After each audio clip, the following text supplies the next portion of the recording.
Hey guys, this is Christians in the Gritty. Life is hard. And man, we've lived it. We sure have. We are just two sisters doing our best to please God through it all. And having fun doing it. Woo! Christina and I got to go away recently to a marriage retreat with our husbands. Yeah. We did take them. We didn't go just ourselves, no. But it's our third year. And yeah. It's fun. Brandon and I had frequented more than one because at first we went to a sister church one before this one started. So yeah, it's been fun, but I don't know. It might be our last one. I'm not sure. Let's see how. I just mean like I don't know if they'll be able to go next year.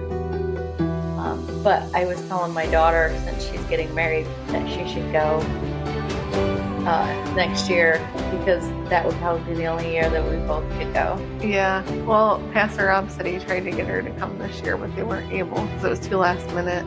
It was very last minute. Yeah. And then she's like, I don't want to hang out with all my parents, like kind of a thing. Yeah, plus there was a younger couple there. They probably could have hung out together. That's what I said. I said, the younger people go too, and you gotta learn from the older ones. I just think she's like overwhelmed with everything she has to do, and it would have been like...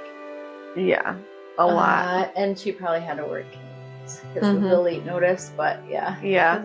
Isn't that funny how your kids are like, I like you, hang out with but... those old people, those boomers. Do you ever get called a boomer?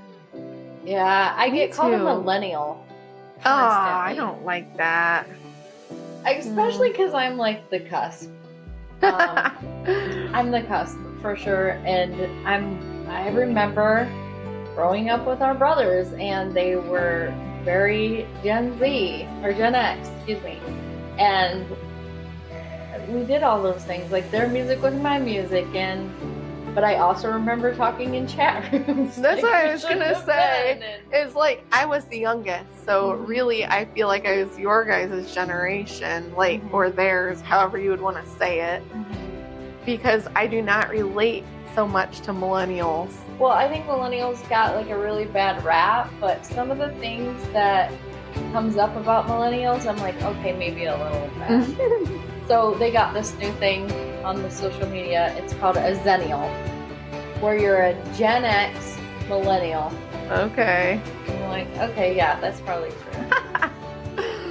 Well, we were broke too. Like our family, not broke, but like until mom and dad were both working, we didn't have like cable TV even. Like, we'd go to a friend's house or something. I'm like, I thought cable was watching? I was like, what is this? That's so cool. There's a box that has the things. Like we only had, the regular channels, the Fox and ABC, and which I'd love to have now. I mean, when I was real little, I used to stay up until the things would come on. I'd be like, ding, all the colors. I remember when we first got it, we'd say, "Oh, it stays on all night." Yeah. You're tuned in to Christians in the Gritty. I'm Christina. And this is Melissia. So yeah, we really enjoy going to these marriage retreats. It's very like eye-opening sometimes, but also nice to be around other adults in the same like marriage situations that we are, Yeah. But one thing I was thinking when she said what this should be about is that when I go to these, one of the weird things that I learn a lot is that everyone has, it's not so much about my marriage, it's a reflection back to my marriage, but like everyone has something they're going through. Right. And you don't realize. Yeah, like every marriage has its battles.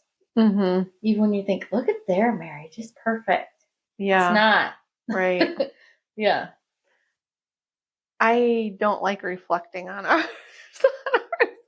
Especially together, it's really hard. And I was joking around when I went back to work then on Monday, and I was like, and then they ended it on like a downer. I know. And then my boss is like, oh, I'm sorry. And I go, no, actually, it was like, how dare they make us work on our marriage? I know.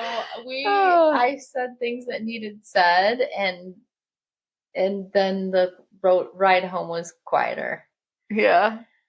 But yeah, I agree that it needed to be done at the end though, because if we left on a high, we wouldn't think about it. well, not only that is because I don't think I would have said it.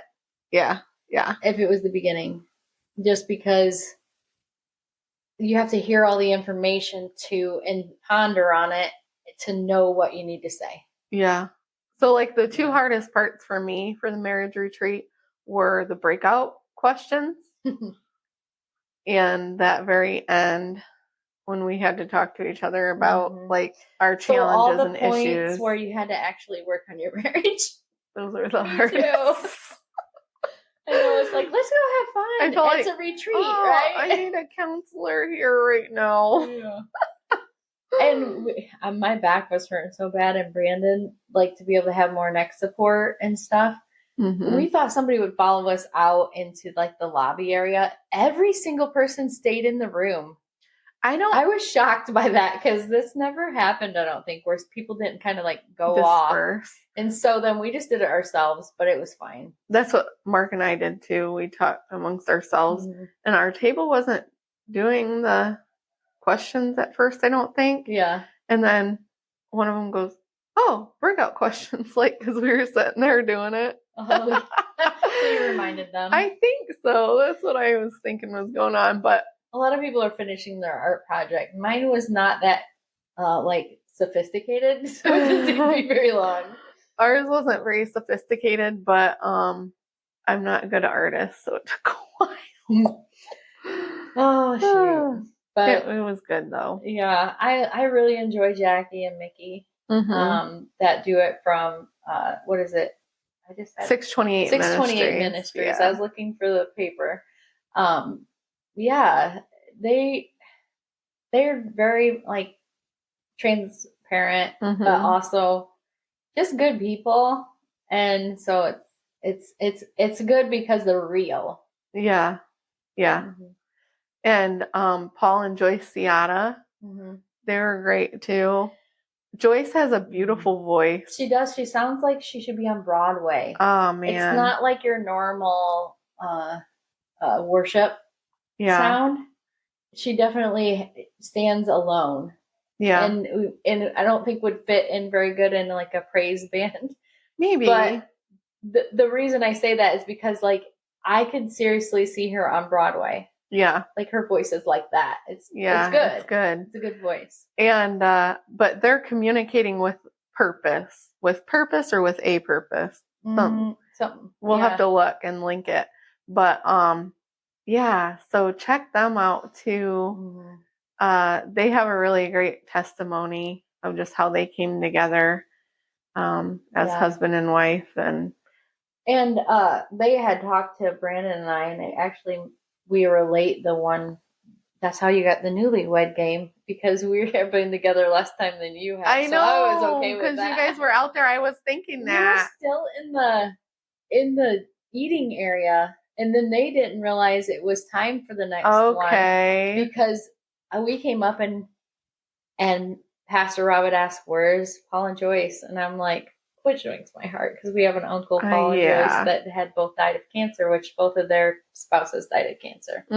But I said, oh, I think they were confused. They went back to their room. I thought maybe they were just getting something or something. I don't know. But they had conversations with us, which were like hard conversations. Because I didn't know that until after a while, but he's like a grief counselor as well.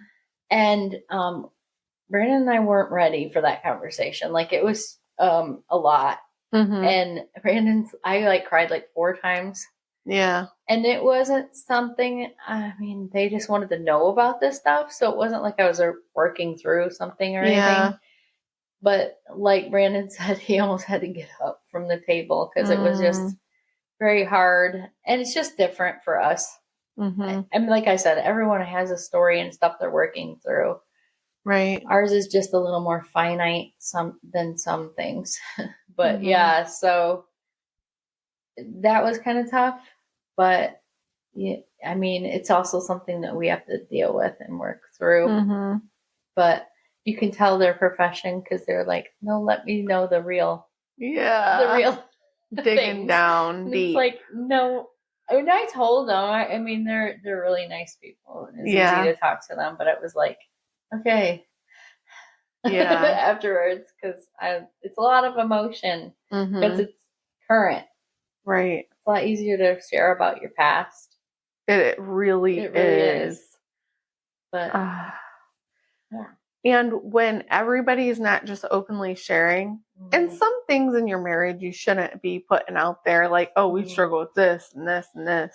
Yeah. But unless it pertains to like a support kind of thing. Right. Yeah. So that's hard. It's hard to share stuff. And I'll be really honest, it's hard for Mark and I to pray together. Yeah. I agree too, because it's like different. I feel like sometimes we have different like styles of following God almost. Mm. And I don't know if that even is right or makes sense, but it doesn't seem to like. So when we did the breakout, because I always do take the lead, I told him he should pray. Mm-hmm. And it went well. And I think that's how we should pray together, because I try to take the lead a lot. And I'm just realizing that now in the moment. Maybe when we're praying together, he should pray. Mm-hmm.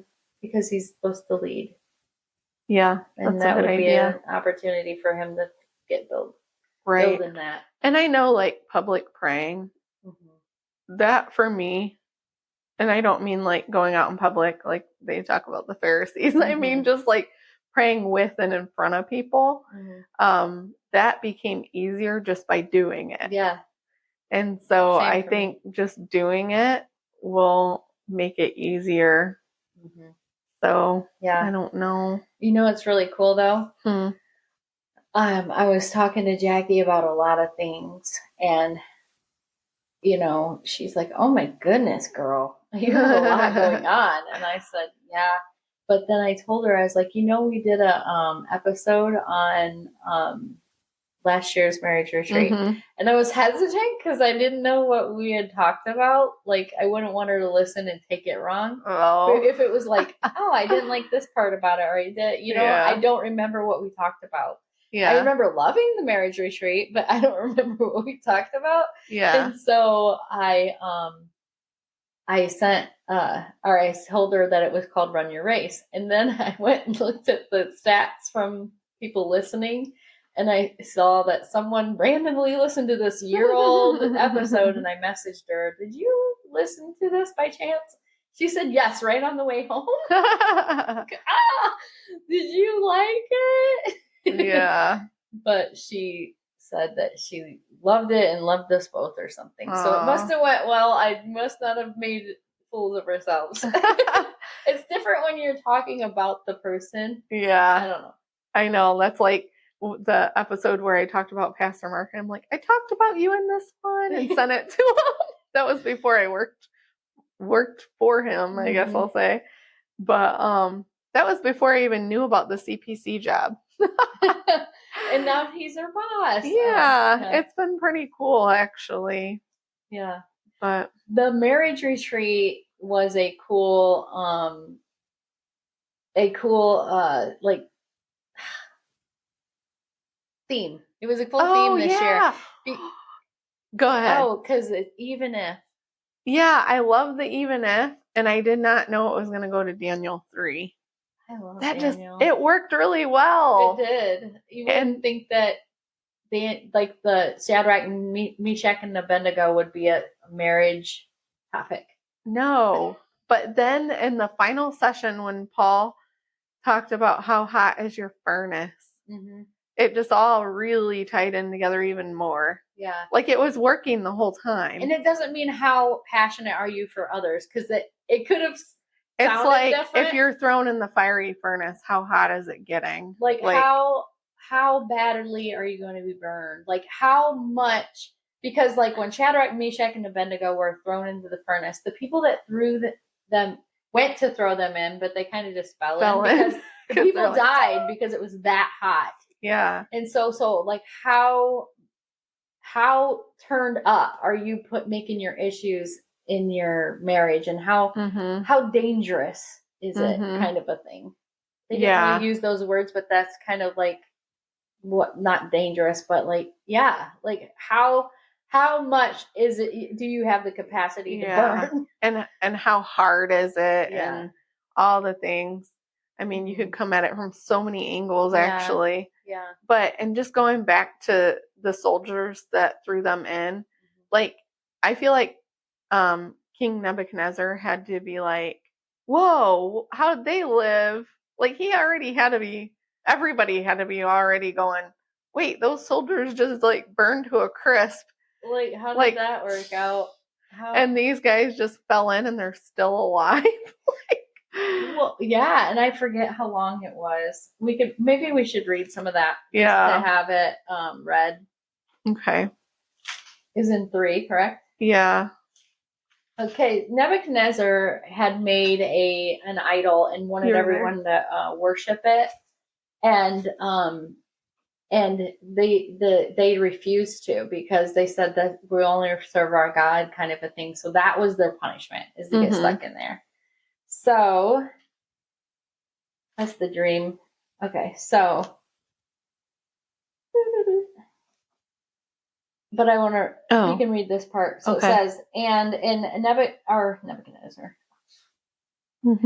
and Daniel 3, starting at verse 4, and the Herod proclaimed aloud, "You are commanded, O peoples, nations, and languages, that when you hear the sound of the horn, pipe, lyre, trigon, harp, horn, the other one was, bagpipe, and even every kind of music, you are to fall down and worship the golden image of King Nebuchadnezzar has set up. And whoever does not fall down and worship shall immediately be cast into the burning fiery furnace." And that's one thing that Paul brought up, because this was huge. And so they talked about how big this thing was, the image, 90 feet tall. Yeah. And so he said, this is probably the furnace it was cast in. And so you think about how big that probably was. Yeah.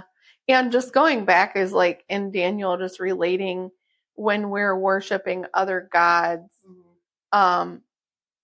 So this is interesting, because King Nebuchadnezzar is like, you're going to get thrown into the fire if you don't worship my God. Well, it's kind of like, is an oxymoron the right word? Yeah. Make him be and the thing cool about it is that, like, God, you have a thought? Go finish. Well, what I was saying was, like, if we are worshiping other gods, we will be cast into the fire. Oh. So it's just like an interesting, as I say, is it an oxymoron? I don't know, like if that's the right word. Or just the similarities in the.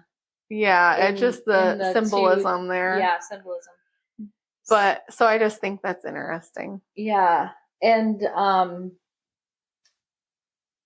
don't know, I forget the thing now. Oh, he had like a whole bunch of people there. And there was so many people there that he wanted all the kingdoms to be there, so that way it would be a festival, and then he can get all these people to worship this image. And so God had this whole audience.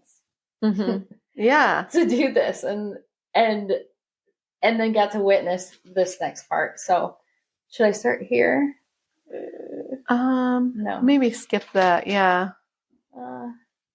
Okay, so they refused to do it.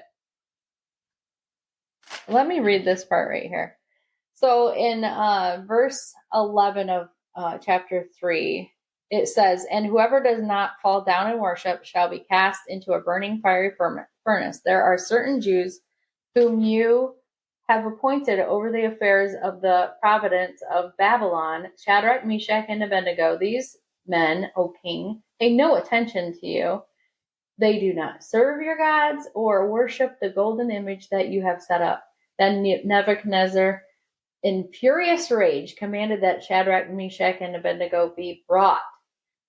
So they brought these men before the king. Nebuchadnezzar answered and said to them, "Is it true, O Shadrach, Meshach, and Abednego, that you do not serve my gods or worship the golden image that I have set up?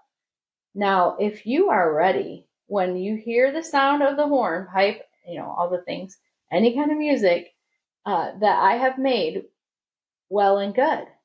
But if you do not worship, you shall immediately be cast into a burning fiery furnace. And who is the God who will deliver you out of my hands?" I want to mention a few things before I move on. Like, this would have been, he named them that. Like, he took away their Hebrew names and named them that. Mm-hmm. And Daniel also had a name that he had named him, but Daniel wrote the book, so he can call himself Daniel.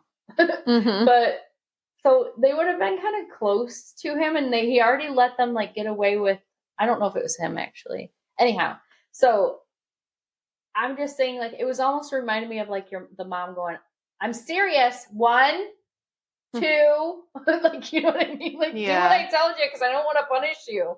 I want you to I want you to do what I said, and I don't want this to have to happen. Yeah. So it kind of felt like, but he was also very angry. But then Shadrach, and he also questioned, "Is your God going to be able to deliver you out of my hand?" Mm-hmm. It's almost like he was afraid to find out, too. Well, you got to think about the dream had happened previously. So he's already seen God work. Yeah. And now I think he's scared to see him work again. Mm-hmm. But he also wants all these people to follow him. And like they talked about at the marriage retreat, if you have all these people worshiping one God, they're in unity, right? And so what better way to get people to listen to you than when everyone's in unity? Mm-hmm. So. Yeah.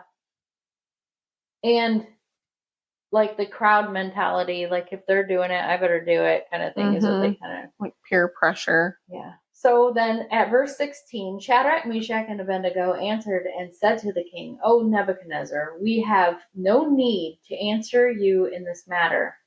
If this be so, our God whom we serve is able to deliver us from the burning fiery furnace, and he will deliver us out of your hand, O king." So he says, I want to say right there, it says God is able. Mm-hmm. It doesn't say God's going to, but it does eventually say he will. But if not, which in the version that they were reading from is even if he doesn't, that's where that comes from. But if not, be it known to you, O king, that we will not serve your gods or worship the golden idol, the golden image that you have set up. Mm-hmm. Like, this is who we need to remember, like, no matter what happens in our lives, no matter what trials comes in our marriage or in our lives, we still have to be willing to worship God no matter what. Yeah. Stand firm in your faith. And that's why it's so important for us always to be in the Word and in connection with God, so that we have the discernment when we need it and we have the knowledge of what God has spoken to us before. Yeah. It's great to have the knowledge before you need it.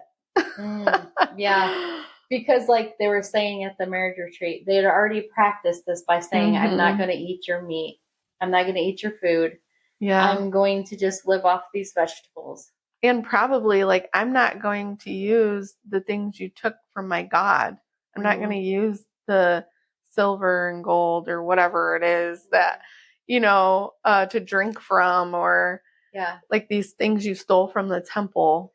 Like if you're not following God in the little things, how do you expect to be able to stand firm in your faith for the big thing? And that's like her and I felt convicted. I don't know exactly how, but like we started going the speed limit, and there is like 0.5% of the population that doesn't get mad at you for going the speed limit, because we don't go, like if the speed limit's 55, I don't go 60. Yeah. And I feel like people see that as that's going the speed limit. But it's Mom not. did the same thing. What? We all did it separately.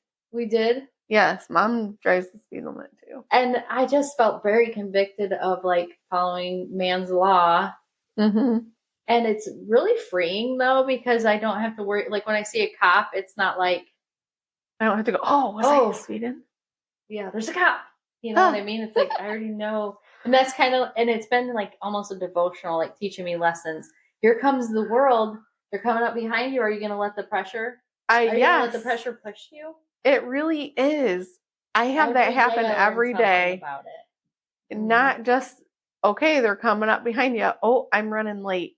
God, is it okay to speed today? I know, just today, just let me do it. Like, what if I just leave it off of the maybe the just cruise control and my foot just slip a little? You know, like yeah, just let me just this time. Yeah, like I won't know my exact speed because it doesn't show on mine. So if I shut off my cruise control, I can just drive as close to it as I can. If I go a little over, I know this makes me so these are the debates you go through in your mind. Mm-hmm. It's like a constant having to recenter to being obedient. Yes. And so people say like, oh, you're just being a goody or something or whatever, or why are you going to go that speed? It's not making that big of a difference or whatever. It teaches me so much. Mm-hmm. And you know how many times I thought I was running late for something and I just trusted God to get me there? Yes. That's the other thing is I pray a lot in the mornings. Mm-hmm. Please let me be on time. Like I don't want Aliana to be late for school. Mm-hmm. And she's not. We always make it. Yeah. And you're making that connection with God and that. Mm-hmm. And it's I just find something, whatever God's calling you to do, mm-hmm. whether it's that or not, whatever you feel convicted of, especially, do it and watch how much God connects with you through it. Yeah. And how much he will provide for you too. Because there's been times when I'm like, okay, I got to go. I'm running late. Mm-hmm. But sometimes God lets you run late for a reason. Yeah. Because then a deer went right in front of me and I would have hit it. You know, if I was speeding, I wouldn't have missed it. Like it came out of nowhere. I didn't even see it. And it was like, you know, mm-hmm. or something like that, or an accident. You just don't know. Yeah. And just keep trying to be obedient, whatever it is in your life. There's some things that I'm going through right now and learning that even if it's a Christian person that's telling you things out of love or whatever, I still have to go with what God says. Yeah, first. So, yeah.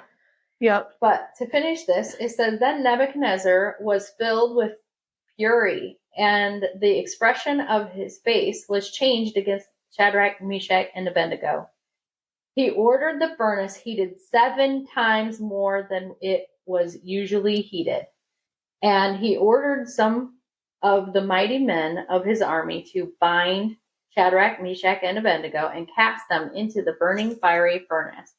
Then these men were bound in their cloaks, their tunics, their hats, and their other garments, and they were thrown into the burning fiery furnace.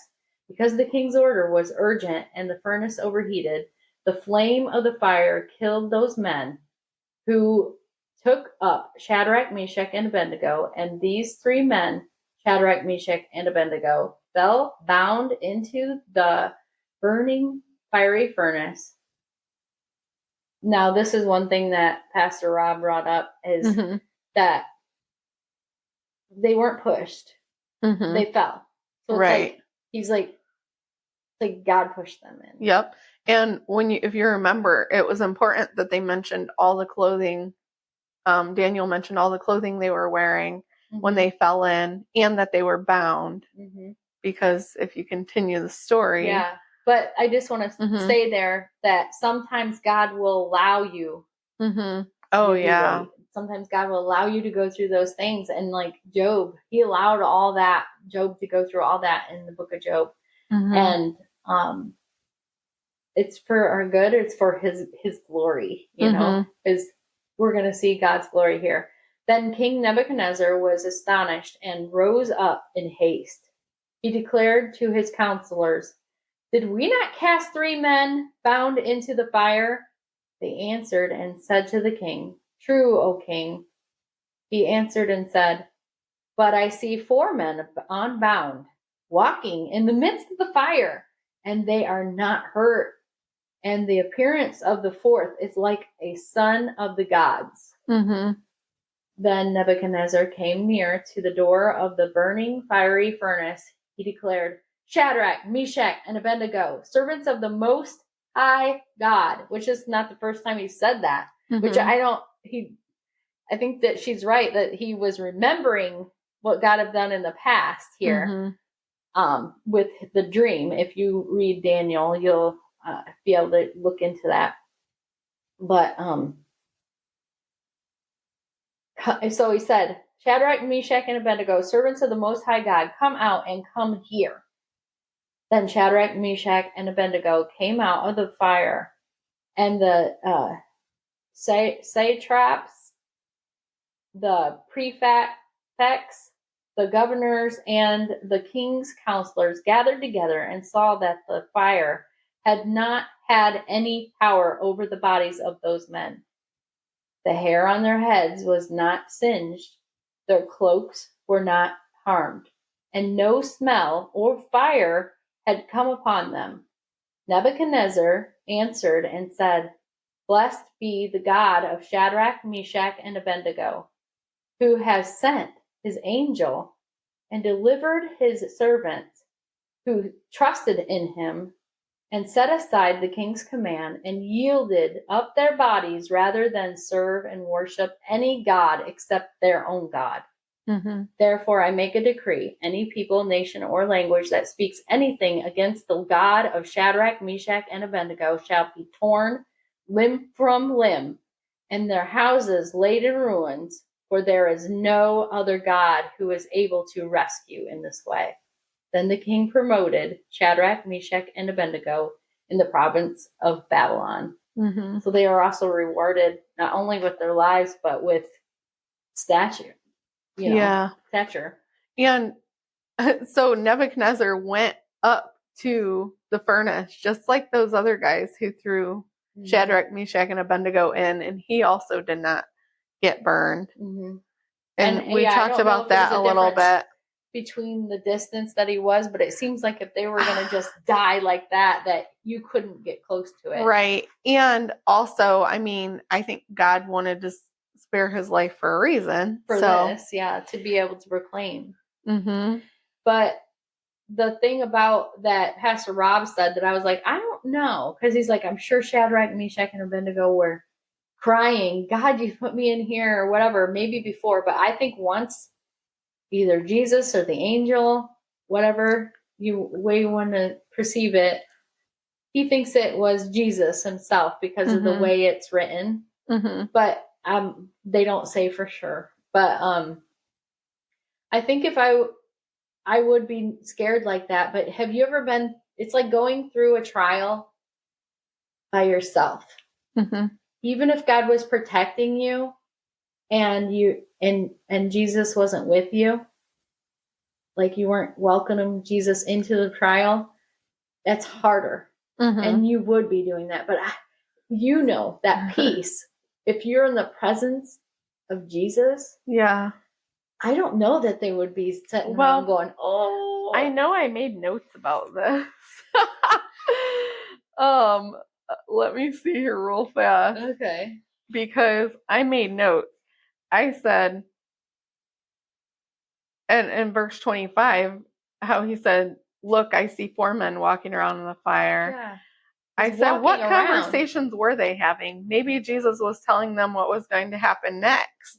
I mean, and then in verse 30, the king promoted Shadrach, Meshach, and Abednego. I mean, I could see Jesus also just having a conversation with them walking around, and obviously they were in no pain, going, okay. And it doesn't say they were going around frantically. No, like they were walking around. So I don't think they were freaking out. Maybe in the beginning. Yeah, maybe. But, or maybe I think right before they went in, they probably were. I would think my furnace would be really hot. Yeah. Okay. But, also, Jesus probably was telling them, what does he always say to everyone? If this was Jesus in there, he would have said, do not be afraid. What do the angels say to everybody? Do not be afraid.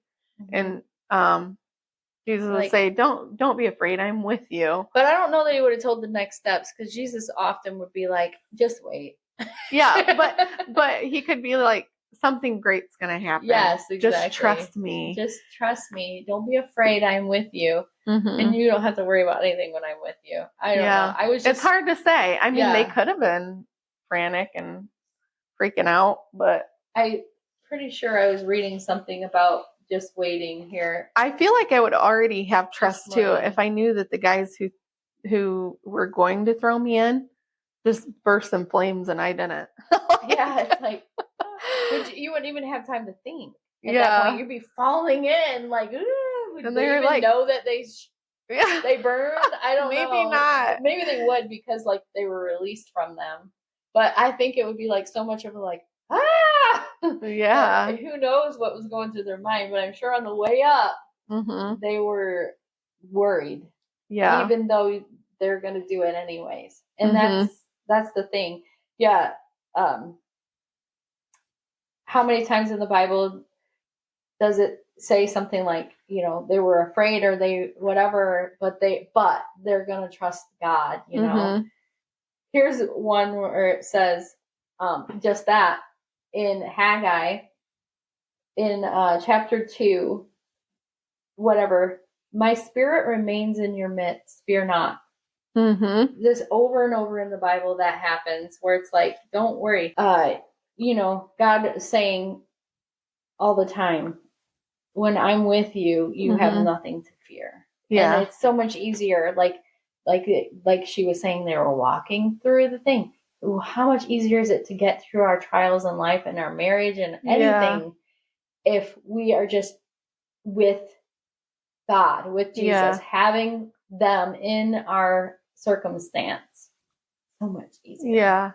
And I mean, just like a major thing that we took from this too, Mark and I, is like all the idols that we have in our lives, which we think about these things, but it's like the idols take over our marriages and our families.